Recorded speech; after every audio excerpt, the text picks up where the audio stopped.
bienvenue sur Sisters of the Light.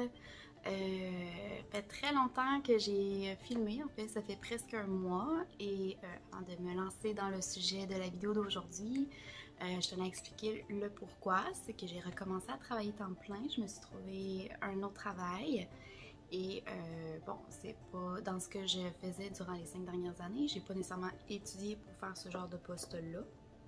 Donc, il faut quand même une certaine adaptation. Et donc, c'est ça. Mais c'est quand même une très bonne nouvelle. Fait que c'est pour ça que j'ai pas fait de vidéo pendant presque un mois. Mais c'est pas grave parce que pendant ce temps-là, j'ai quand même préparé plusieurs vidéos à venir. Et j'ai eu le temps aussi de finir un livre que je lisais.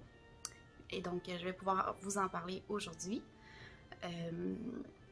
J'espère pouvoir ensuite recommencer à prendre un certain beat pour ce qui est de la chaîne. J'espère pouvoir être capable au moins de sortir une vidéo par semaine, au moins. Je l'espère beaucoup, je croise les doigts. J'ai une liste d'idées de noter.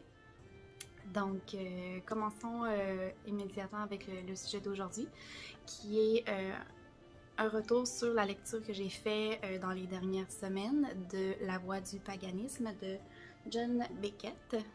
Donc, mettons sur 5, si je donnerais à ce livre-là 3.5. C'était mon premier livre sur le paganisme et j'ai trouvé ça très intéressant jusqu'à l'arrivée de la dernière partie.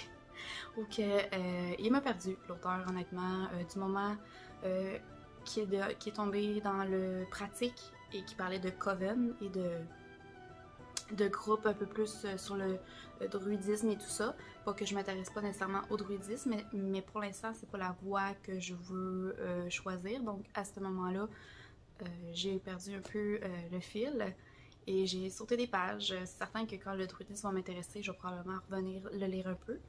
Mais sinon, pour ce qui est de pratiquement 3/4 du livre, j'ai trouvé ça vraiment intéressant. Donc pour ceux qui veulent lire autre chose que sur la Wicca et tomber dans quelque chose d'un peu plus général, on sait que la Wicca est une branche du paganisme, donc ça fait un petit peu le reflet du paganisme, mais aussi peut-être plus centré sur ce qui est druidisme, celtique, proche de la nature, mais en même temps il parle beaucoup aussi de la philosophie du paganisme et tout ça.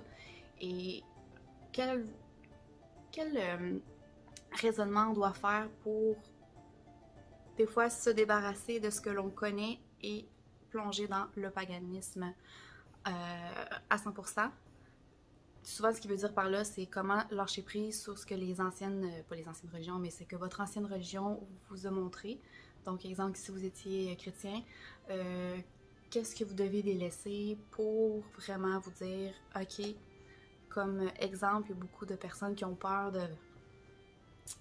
d'aller en enfer, puis même si ils ne sont plus chrétiens, je me souviens qu'il y a eu une petite passe de moi qui me demandait est-ce que c'est bien ce que je fais, est-ce que je vais aller en enfer et tout ça. Il a fallu que quand même donner quand même un processus pour réaliser que finalement c'est une peur qui est non fondée et qui ne devrait pas faire partie de ma vie, et c'est pas quelque chose que je veux faire qui fasse partie de ma vie. Au fond, je sais ce que je fais, c'est bien. Et quand je sais que je fais quelque chose de mal, je le sais aussi. Et c'est important d'en prendre conscience, c'est d'en apprendre et d'évoluer. Donc c'est aussi quelque chose qu'on apprend à travers ce livre-là. C'était, comme je sais pas si je l'ai mentionné plus tôt, mais c'était vraiment mon premier livre sur le paganisme. Donc j'aimerais ça éventuellement en lire d'autres, mais j'en connais pas beaucoup. Il y en a un autre que j'ai effleuré dans mes recherches, mais sinon, si vous en connaissez des livres, des bons livres en français, ça serait vraiment apprécié sur le paganisme. Mettez-moi vos suggestions dans les commentaires plus bas. Sinon, moi ce que j'ai pas fait ça tout le long du livre, là, mais dans des livres comme ça, je me suis mis en tête de commencer comme à souligner des choses qui viennent me toucher, que je trouve important. Comme ici, vous voyez, le titre, c'est « Est-ce que je fais mal les choses ?» Je vais vous lire ce petit passage où j'ai mis en jaune. « Il n'y a pas d'orthodoxie païenne et penser que croire ceci ou ne pas croire cela est erroné est tout simplement sans fondement. Cela dit, si vous passez de la grande tente du paganisme aux pratiques individuelles, certaines choses sont cohérentes et d'autres ne le sont pas. Donc je trouve que ça, c'est des choses quand même très intéressantes. Et bien sûr, par la suite, il explique un peu ce qu'il veut dire par là. Mais en même temps, il y a ici, l'incertitude religieuse ne signifie pas que vous pouvez faire exactement ce que vous voulez. Ça, j'ai bien apprécié ce passage. Donc, est-ce que je le recommande? Oui, en tant que tel, oui, surtout si vous êtes penché beaucoup plus sur le paganisme ou que si vous êtes curieux de voir autre chose que la Wicca. Ou sinon, même si vous êtes, puis en plus, si vous êtes intéressé au druidisme, même un peu au chamanisme, peut-être plus le druidisme que chamanisme, mais oui, je recommande ce livre-là, les yeux fermés. Donc, c'était mon petit retour de lecture sur ce livre-là. Donc, je rappelle La Voix du paganisme de John Beckett.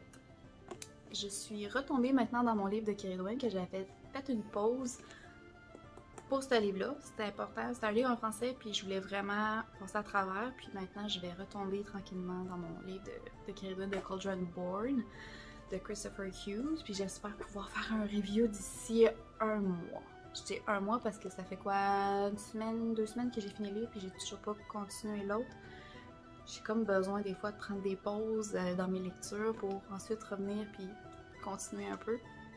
Mais j'espère pouvoir faire un retour sur le livre de Kerry Dwayne d'ici quelques semaines. Oui, j'ai quand même hâte de m'y remettre, mais il y a des fois où ça tombe juste moins bien. Puis avec le fait que maintenant je travaille temps plein, donc ça me donne un petit peu moins de temps pour lire dans une semaine. Là. Donc, sur ce, je vais vous souhaiter bonne lecture peut-être et à très bientôt. Bye bye!